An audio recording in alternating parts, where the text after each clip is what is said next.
Hello and welcome to CrossTalk, where all things are considered. I'm Peter Lavelle. Well, that didn't last long. A planned Putin-Trump summit fell apart in a matter of hours. The sticking point was a ceasefire, a condition Russia has long and categorically rejected. A ceasefire will not end this conflict. Seeking security for all will. Cross-talking Ukraine, I'm joined by my guest, Alex Reporterfy in China. He is a geopolitical analyst. In Serbia, we have Drago Bosnic. He is a geopolitical and military analyst. And in Portugal, we cross to Alexandre Guerreiro. He is an international legal analyst. All right, gentlemen, crosstalk rules in effect. That means you can jump anytime you want, and I always appreciate it. Let's go to Alex in China here. I'm titling the program Back to Square One. Or maybe I should preface it by saying Trump reverts to the Biden policy on Ukraine. All I'm trying to say here is in Trump's 10 months in office in his second term, not much has been accomplished. As a matter of fact, the Trump administration the first time imposed major sanctions. So where are we in all of this? Well, the adults in the room have made the decision, the Washington consensus, that permanent unelected blob of experts in the State Department and the think tanks, and of course the intelligence agencies, I think, had a panic attack here. Them saying a direct talk between two presidents without the permission of Brussels and Washington access, how terrifying. It's almost if they were trying to stop the war, which is a profound threat to the entire business model of DC's foreign policy establishment. That's where I think things went wrong.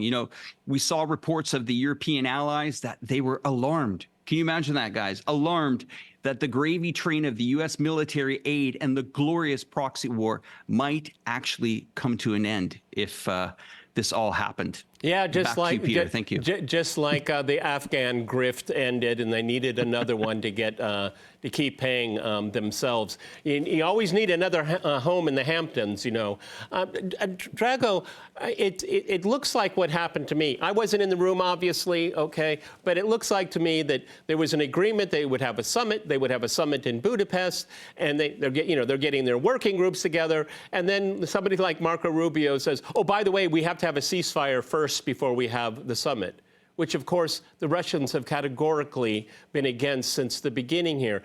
Do you think that's plausible? Oh, by the way, we need a ceasefire for the meeting to take effect. Go ahead, Drago. Well, I would call it like a strategic catch-22. You have to do something, but in order to do it, something has to happen before that, and that can't happen before you do it. So it really is ridiculous when you see all these warmongers, and the war party in Washington, D.C. seems to be as powerful as ever, and they're determined to prevent the leaders of two countries with the combined arsenal of 12,000 nuclear weapons from talking to each other and preventing, God forbid, a catastrophe of global proportions. Now, it's not just about Ukraine. People are forgetting that the New START treaty is set to expire on February 5, 2026. So that's about 3.5 months from now. It's almost impossible to imagine that they can come to an agreement in the next 3.5 months to prolong that treaty and just to ensure that the world is safe.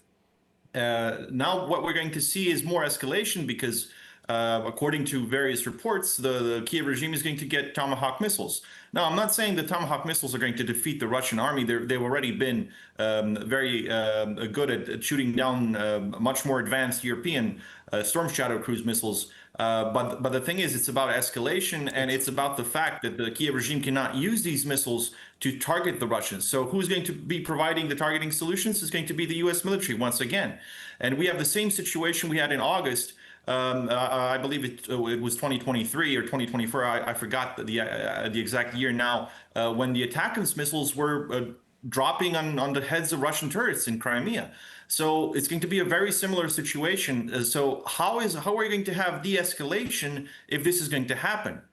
Unfortunately, it seems to me that Trump has been co-opted into doing all this, because this is a far cry from what he was saying just less than a year ago. The problem, Alexander, the problem is that we all remember the infamous Zelensky meeting in the Oval Office when he was dressed down by Trump and J.D. Vance, and he kept saying to Zelensky, "You have no cards, you have no cards." But that's the problem. Trump doesn't have any cards. He thinks the force of his personality or something is going to sway the Russians.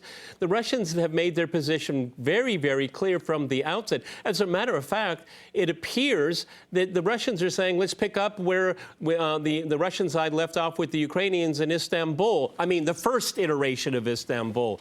The American side doesn't get it. It doesn't get it. That it has to be a process. There has to be. They have to address the core issues here.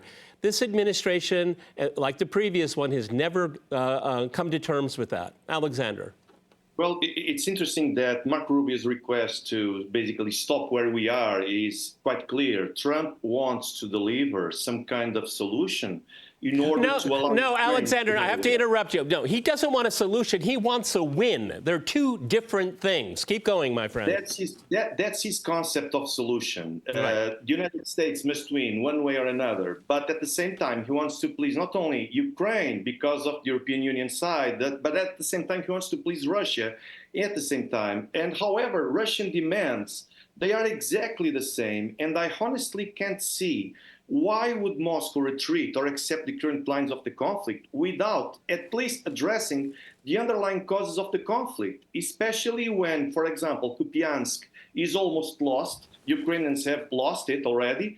Krasnoarmysk is getting into a tough situation for the Ukrainians, and Dnipropetrovsk is already in sight. So the chances of success of any talks, in my opinion, are pretty low. So it's better to wait for a better time without fear of embarrassment from Trump's side, rather than go to Budapest, do all this kind of show-off to everyone to watch, and then in the end, Trump leaves without any specific win based on the American perspective. So there, in my opinion, first, Trump must understand once and for all that he must respect Russia's demands that have been the exact same since the beginning of the conflict.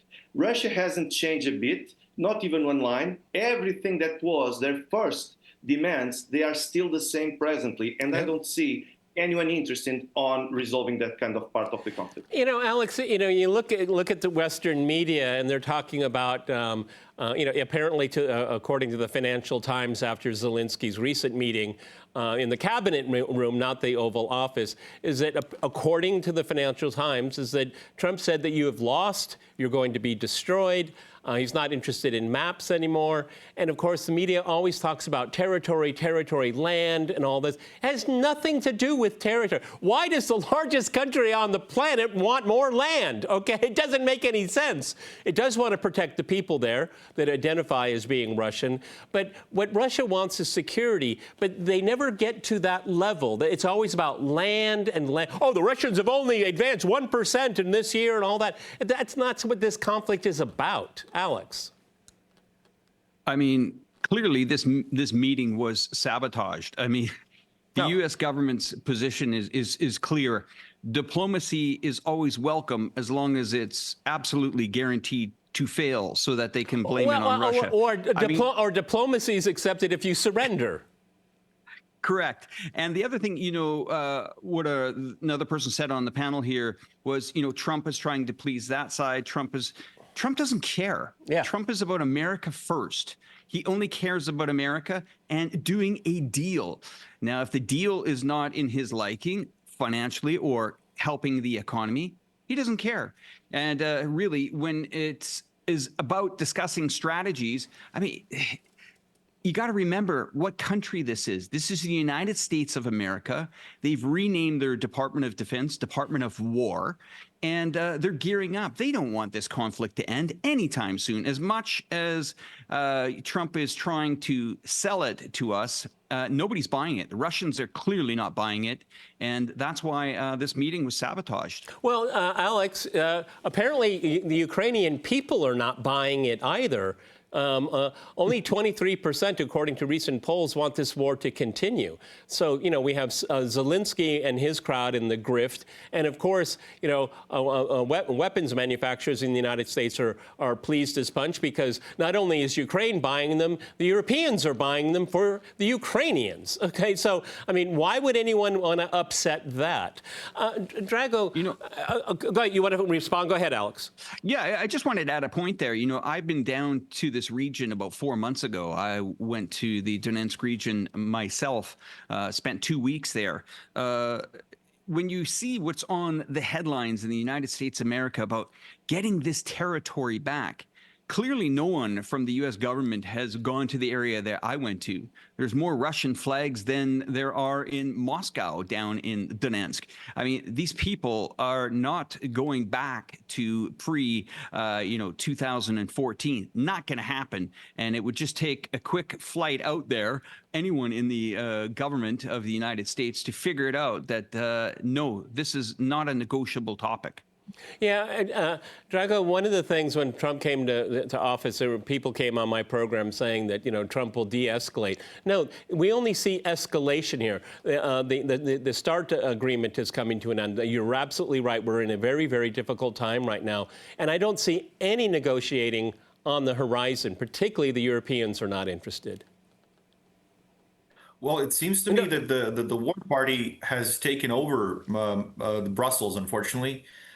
Even if there was any chance that Trump might choose peace, we knew from the get-go that the war party that already dominated the Biden administration was going to go to Europe. And the European Union has essentially become sort of like a militaristic organization, almost like a geopolitical pendant of NATO, because we know that they're already giving money to the Kiev regime, money to buy weapons. So the supposedly non-military, non-geopolitical European Union has actually turned into exactly that.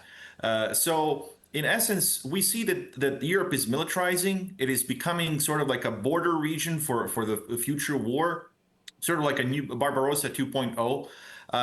And it seems to me that the Europeans have forgotten how the first one ended up being. Well, and that was before Russia. I would add, you know, you had the Napoleonic coalition, you had the Hitlerian coalition, now we have the NATO coalition. Gentlemen, I'm going to jump in. We're going to go to a short break, and after that short break, we'll continue our discussion on Ukraine. Stay with RT.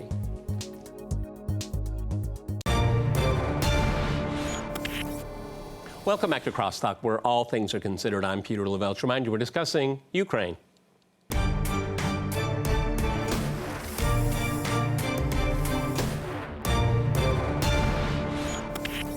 Okay, let's go back to Alexander in Portugal. Well, lo and behold, when the Europeans are coming out with a 12-point program, okay? And apparently, Trump will be the chairman of the board of it or something like that. I mean, wow, they can't even be...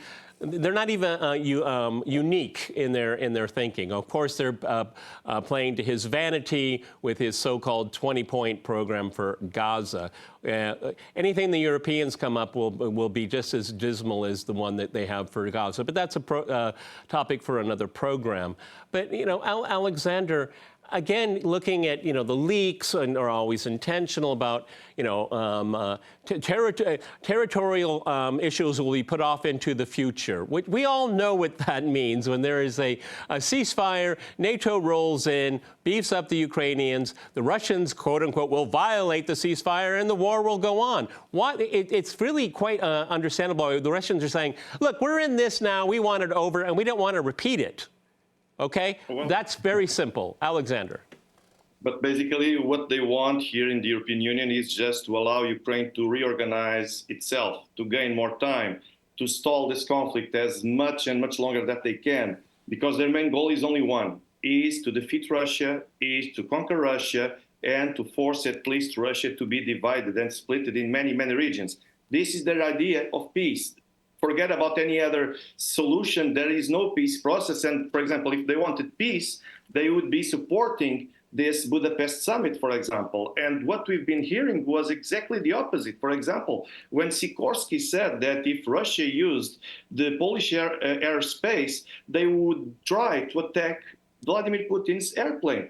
This is no idea of achieving peace elsewhere. They don't want to talk. They don't want to discuss. They don't even want to try to bargain. What they want is just to show more and more tension, to keep approving and adopting more and more sanctions against Russia. And in the end, we see who is suffering more. And it's not Russia. Russia is finding more and more ways to become self-sufficient, to become independent from the European Union. And on the opposite, we don't see that.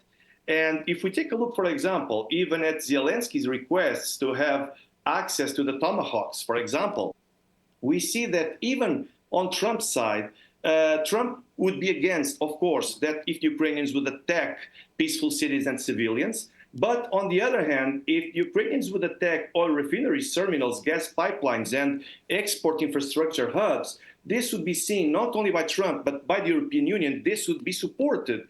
In the end, what we would have would be Zelensky just cheering his own crowd, those who gather around him. But in the end, it wouldn't bring any kind of effect or solution to achieve peace in this conflict. Yeah, well, Alexander, on the issue of the Tomahawks, I don't think anybody in the Pentagon wants to see Tomahawks shot down, because it's never happened before, and they will just see what kind of air defenses Russia has. Obviously, Russia is very concerned about it because they could have a nuclear warhead, and that is the concern that we talked about with the START treaty. We're going into a very, very dangerous era. Let's go back to Alex in China. The Europeans, they can't win this war against Russia. They don't know how to end it, meaning they don't know how to make Russia surrender.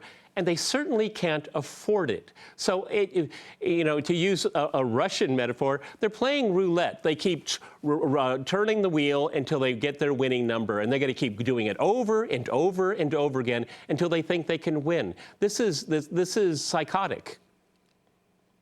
Indeed it is, and we're talking about a bunch of drunken sailors at a poker table in Vegas. They're also gambling with seized Russian funds. Mm-hmm. And that number continues to go down remarkably. When I heard it was almost 300 billion, then it was 220, then it's 180, now it's 140. I mean, this is the same script also, the US government has used for years as well when they go into nations and regime change. But something I want to point out, remember when the Javelins were defensive, yep, or the HIMARS were, yep, defensive, then the Abrams tanks and the F-16s were defensive. I mean, now the Ukrainians are requesting the Tomahawk, 1,000-mile plus offensive cruise missile. I'm sure, the brilliant minds in Washington will tell us, again, if they do decide to give them to the Ukrainians, that it's a defensive weapon. It's going to be launched defensively. And the strikes on Moscow should be accepted. This is not going to happen. You cannot, push a country like Russia into a corner, especially when it's got, the largest nuclear warheads on the planet. I just have no idea, I don't think this is a request from Kiev. I think it's a trap. I think it's actually being set by the European Union warhawks to make any peace summit irrelevant. And I think what they're trying to do, because they don't want to come up with a reason why they spent probably 160 billion of seized funds, they're looking for escalation. Yep. How else can this be justified? It makes absolutely no sense. You're absolutely right. I agree with you 100%, Drago, because Europe says the continent must be prepared for war by, 2030, 2035. Well, when someone tells you something like that, you should believe them. Yes, they are preparing for war. And no one's voted on this whatsoever. You have failing social services. You have political elites that are very, very unpopular. You have a surging right in Europe, a populist right, banning of political parties, shutting down elections. This is I used to always worry about NATO. I'm more worried about the European Union now. This is turning into a very authoritarian regime. Well, as I mentioned before, and you also added the Napoleonic Wars as well. We could go back to the 13th century, and since the 13th century, there's been almost 800 years of European invasions of Russia, and all of them failed. And that was before Russia had 6,000 nuclear weapons. So if they think they can win this time, well, good luck with that, because they're going to need it, a lot of it. And I just want to add one more thing. Just one Russian missile, the RS-28 Sarmat, is approximately 750 times more powerful than the Hiroshima bomb. That's one missile. The Russian military is getting about 50 of those. One missile, such as the Sarmat, can destroy the territory the size of France or Texas. So again, if somebody thinks it's a good idea to fight Russia, let them try, and then cry about the radioactive wasteland that's going to be left there.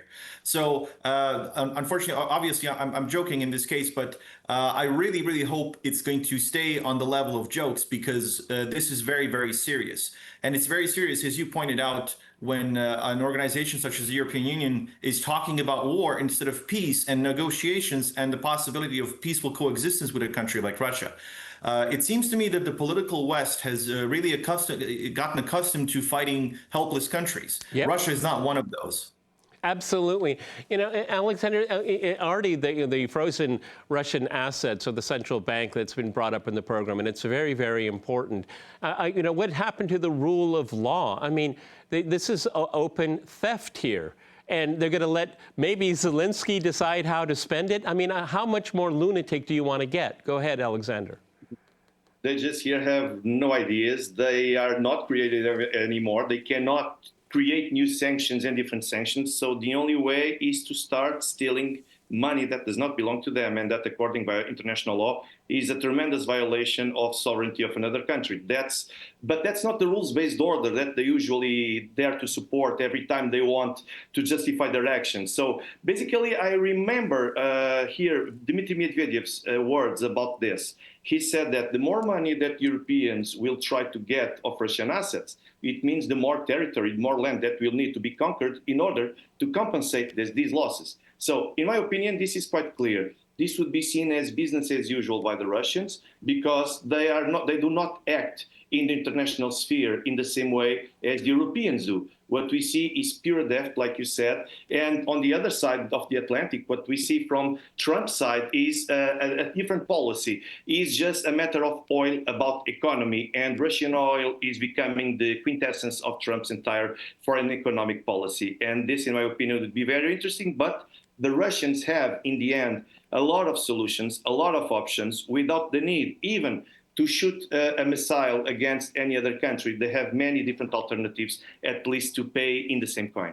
Yeah, I mean, to all three of my guests here, I remember after the coup in 2014 that overthrew the democratically elected President Yanukovych, and then the sanctions came after Crimea, I said the Russians are preparing for the West to sanction them, and they had 8 years to do it. Alex, back in China, I've always said, and considering, you know, what Trump says on even days and odd days, whatever, this is going to be settled on the battlefield. Go ahead. Well, I think one thing for sure that Trump should tell everybody, that NATO is dead. I don't see it progressing any further than what it can do. It has pretty much emptied the shelves in Germany. It's emptied the shelves in the United Kingdom. It's emptied the shelves of artillery in France. It's over. And this will continue to go on. I don't think tomahawks are going to make a difference. And it's kind of like, you know, a desperate country. You see Zelensky on his weekly tour, his world tour, I call it, world military tour, to stock up the shelves. It's not going to happen. And we will continue to see the desperation grow to a massive climax. And hopefully people will come to their senses and figure it out eventually that this has to end. And it has to end end with a full surrender of territory to the Russians. I know that to some of the viewers that might seem unrealistic, but we have seen over the years Russia will continue to push forward. They will continue with their special military operation, and I don't see them coming back from it. I mean, here in China, sorry, go ahead, Peter. Just to finish off the program, just to agree with you, there was the Minsk process. The West betrayed that. There was the peace negotiations in Istanbul. The West betrayed that. So why is it going to be different this time? Okay, that's why I say there's going to be. It will be a military solution because there's no reason for Russia to trust anyone in the West when it comes to Russia's security. It will take care of itself. Gentlemen, that's all the time we have. I want to thank my guests in China, Serbia, and in Portugal. And of course, I want to thank our viewers for watching us here at RT. See you next time. Remember, CrossTalk rules.